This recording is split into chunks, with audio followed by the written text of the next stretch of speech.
안녕하십니까, 문틀란TV입니다. 미국 언론들이 7일 일제히 조 바이든 민주당 후보가 제46대 미국 대통령이 됐다며 바이든 승리를 선언했습니다. 바이든은 이날 펜실베니아, 네바다주 등에서 승리를 확정지었고, 여기에다 조지아주에서도 승리가 확실시돼 총 306명의 선거인단을 확보할 것으로 전망되고 있습니다. 그러나 트럼프는 선거가 전혀 끝나지 않았다, 바이든이 서둘러 거짓 승자 행세를 한다며 불복 입장을 분명히 밝히고 소송전을 예고했습니다. 그러나 소송전으로 결과가 바뀔 가능성이 없다는 게 미 대부분 언론의 전망이고, 심지어 공화당 내에서도 선거 불복 의사를 비치는 트럼프를 비판하는 목소리가 터져나오고 있습니다.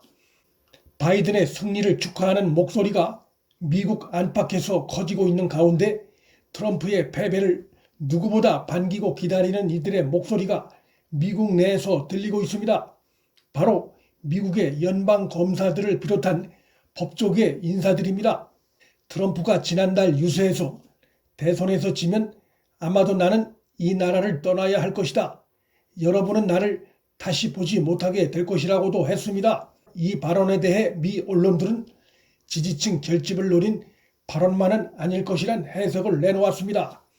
미 언론은 트럼프가 대통령직을 잃으면 민형사 소송이 본물 터지듯 쏟아질 것이며, 이런 상황 때문에 트럼프가 대선에서 패배하면 미국을 뜨려 할 것이란 분석을 내놓았습니다.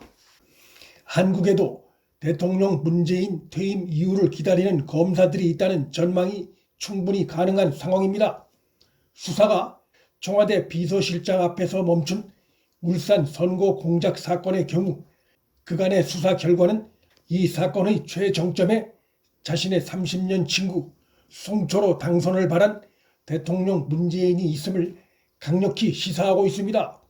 때문에 퇴임 이후 문재인은 그가 현직 대통령 신분이기 때문에 그의 코앞에서 중단된 울산 선거 공작 사건 배후 의혹 관련한 수사를 받을 가능성이 매우 농후한 상황입니다. 문재인은 퇴임 이후 우리 공무원이 북한군에 의해 서해에서 잔인하게 피살된 사건 관련해 국민의 생명보호라는 대통령의 제1의 책무를 고의적으로 방기한 의혹 관련해 수사받게 될 가능성도 매우 높습니다. 이 사건은 국방부뿐만 아니라 대통령 문재인과 그의 청와대 참모들도 깊숙이 관련된 사실이 드러났고, 아직도 의혹투성이인 채로 사건이 남아있기 때문입니다. 이 사건 당시 청와대와 군 내부에서 어떤 일들이 벌어졌는지 전모를 밝히는 철저한 수사가 진행될 것이 전망됩니다. 최근 2심 판결이 난 경남도지사 김경수의 댓글 조작 공모 사건 역시도 특검 수사가 대통령 문재인 앞에서 멈춘 것은 그가 현직 대통령이기 때문이었는데, 그가 권력에서 내려오면 자신의 최측근이자 핵심 수행 비서 역할을 한 자가 연루된 이 중대 사건에서 당시 후보 문재인이 어느 정도 개입이 됐는지 본격적인 수사가 진행될 것이 확실합니다. 울산 선거 공작 사건, 공무원 피살 사건, 광범위한 댓글 조작 사건 등은 모두 하나같이 중대한 범죄 사건들이기 때문에 연루 사실이 드러나면 중한 처벌을 피하기 어려울 것으로 예상됩니다. 각종 형사 사건에 연루되어 있는 트럼프는 퇴임하면 백악관이라는 방패막이 사라지기 때문에 그때부터 상당한 시련들과 마주하게 될 것이 전망됩니다.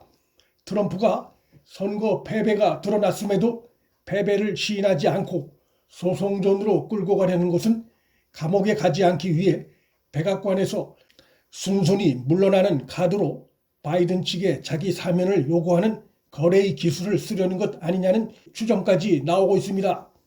대통령 문재인이 공수처 출범을 여당에 재촉하는 배경은 자신에게 유리한 공수처 조직을 출범시켜 퇴임 이후 전개될 수사에서 안전판을 만들려는 의도라는 분석이 야권에서 유력하게 제기되고 있습니다. 확실한 자기 쪽 사람을 공수처장에 앉혀 놓음으로써 퇴임 이후 수사에 대비한다는 의도란 것입니다.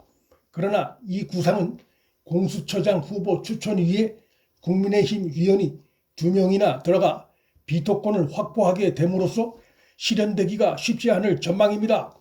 문재인은 퇴임 이후 검찰 수사를 피하려다가 자칫 공수처에 더 강도 높은 수사를 받게 될 가능성도 있습니다.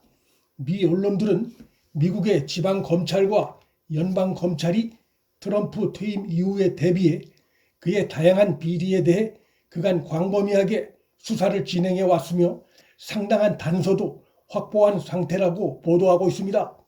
최근 대전지검이 월성 원전 조기 폐쇄 과정에서의 대통령 문재인과 청와대의 부당한 압력과 지시 그리고 산자부 등 당시 관련 공무원들의 비리 의혹을 수사하기 위해 이틀간 강도 높은 압수수색을 벌인 바 있는데 이건 역시 문재인 퇴임 이후 수사에 대비한 단서 확보 차원에서 또 증거인멸 방지 차원에서 속도전으로 광범위하게 압수수색을 벌인 것으로 해석됩니다.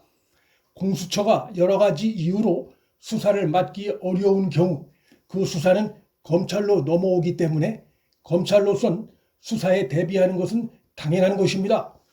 최근 감사원은 월성 원전 1호기 조기 폐쇄 결정 배후엔 월성 1호기는 언제쯤 영구 중단할 계획인가라는 대통령 문재인의 발언이 핵심 배경임을 감사 결과로 강력히 시사한 바 있고 최재형 감사원장은 언론에 공개되지 않은 상세한 수사 참고 자료까지 검찰에 넘긴 것이 확인됐습니다. 감사원은 외부에 공개한 200쪽 분량의 월성 1호기 조기 폐쇄 결정의 타당성 점검 보고서와는 비교하기 어려운 소상한 증거 관계와 법리 검토가 이루어진 수사 참고 자료를 검찰에 송부했습니다. 이 자료는 증거 관계와 법리 검토가 탄탄해 검찰이 사실관계 파악과 법원을 설득하는 데 결정적 기여를 한 것으로 알려졌습니다. 법원이 검찰의 압수수색 영장에 100%에 가까운 발부 도장을 찍은 데에는 이 같은 수사 참고 자료가 결정적인 힘이 된 것으로 보입니다. 감사원 주변에선 수사가 필요하다고 판단한 판사 출신인 최재형 감사원장이 관련 보고서 작성에 직접 관여했다는 말도 흘러나오고 있습니다. 문재인은 대통령직에서 내려오면 월성 원전 의혹 관련해 검찰의 수사를 피하기 어려운 상황입니다. 트럼프의 퇴임 이후는 문재인의 퇴임 이후를 떠올리게 하고 있습니다. 문틀란TV 여기서 마칩니다. 구독과 좋아요, 방송 공유는 방송 제작에 큰 힘이 됩니다. 시청해 주셔서 감사합니다.